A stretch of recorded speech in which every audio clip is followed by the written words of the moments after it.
Pray for Nepal, क्योंकि हमारा पड़ोसी देश इस वक्त बड़ी विपत्ति में फंस चुका है।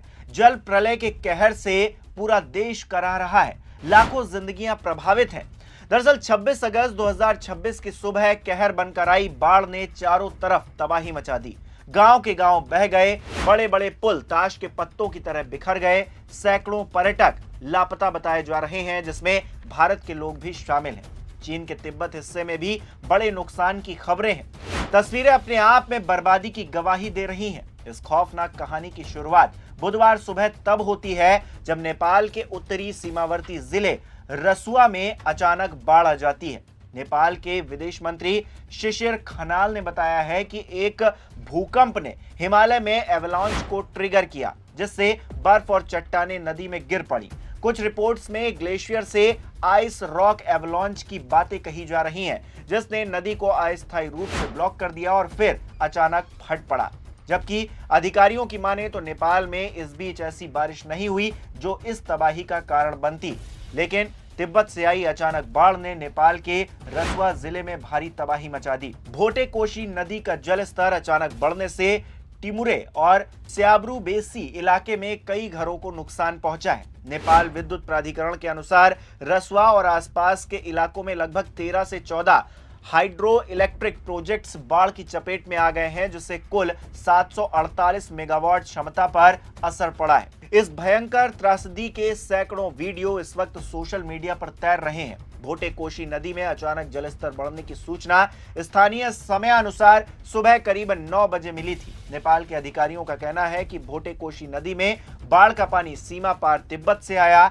उन्होंने बताया कि बाढ़ का सबसे ज्यादा असर टिमुरे और स्याब्रू बेसी में नदी के किनारे बसे गांव में देखा गया है। कई मकान, दुकान, पुल, अस्पताल और दूसरे बुनियादी ढांचे पूरी तरीके से तबाह हो गए हैं, बह गए हैं। जानकारी के मुताबिक अब तक 19 लोगों की मौत की खबर है। ये संख्या समय के साथ बढ़ भी सकती है। बाढ़ के बाद बड़ी संख्या में लोग लापता भी बताए जा रहे हैं। नेपाल के पर्यटन विभाग के मुताबिक 384 लोगों का पता अब तक नहीं चल पा रहा है, जिनमें 291 विदेशी पर्यटक हैं, जिसमें 105 भारतीय नागरिक भी बताए जा रहे हैं। लापता भारतीयों में ज्यादातर तिब्बत में कैलाश मानसरोवर यात्रा के लिए जा रहे थे। नेपाल चीन के सीमावर्ती इलाकों में आई भीषण बाढ़ के बाद नेपाल मदद की गुहार लगा रहा है। नेपाल के विदेश मंत्रालय ने भारत और चीन से हेल्प मांगी है। प्रधानमंत्री नरेंद्र मोदी ने सोशल मीडिया प्लेटफॉर्म एक्स पर पोस्ट कर बताया है कि उनकी प्रधानमंत्री बालेंद्र शाह से बातचीत हुई है और नेपाल में बाढ़ से हुई जान माल की हानि पर उन्होंने संवेदना व्यक्त की है। इस मुश्किल समय में भारत के लोग नेपाल में अपने भाई बहनों के साथ एकजुटता से खड़े हैं। भारत नेपाल को हर संभव मानवीय सहायता देने के लिए तैयार है। हमारी टीमें बचाव और राहत कार्यों के लिए मिलकर काम कर रही हैं। ये बात प्रधानमंत्री नरेंद्र मोदी की तरफ से कही गई है। बताया जा रहा है कि भारत की तरफ से करीब 30 टन राहत सामग्री तुरंत नेपाल भेजी जा रही है।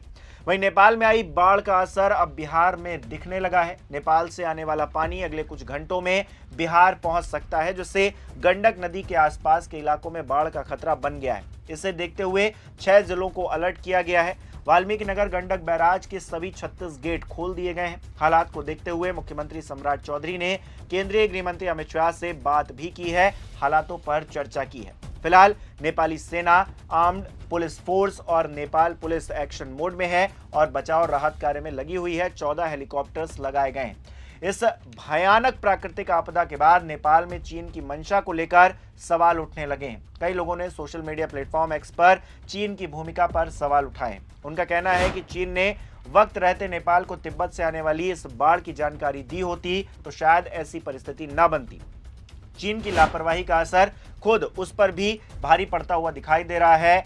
जो रास्ते हैं वो ब्लॉक हो गए हैं। बाढ़ के खौफनाक वेग ने नुवाकोट को चीन के बॉर्डर से जोड़ने वाली 42 किलोमीटर लंबी अहम सड़क को पूरी तरीके से खत्म कर दिया है। इसके बह जाने से रेस्क्यू ऑपरेशन में भारी दिक्कतें पेश आ रही हैं और लगातार जो हालात हैं उस पर नजर बनी हुई है।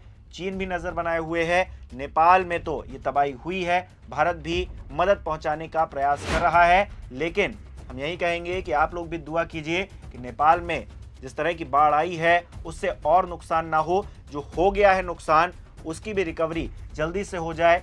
जो लोग भी लापता हैं वो मिल जाएं और जान और माल का जो खतरा बना हुआ है वो धीरे धीरे करके टल जाए। आपकी क्या राय है इस पर, इस बाढ़ को लेकर आप क्या कहेंगे, कमेंट करके जरूर बताइएगा। इस वीडियो को लाइक करना, शेयर करना मत भूलिएगा। हमारे चैनल को सब्सक्राइब नहीं किया तो वो भी जरूर कीजिएगा। आप हमें सहयोग भी कर सकते हैं ज्वाइन बटन पर क्लिक करके। बहुत बहुत धन्यवाद।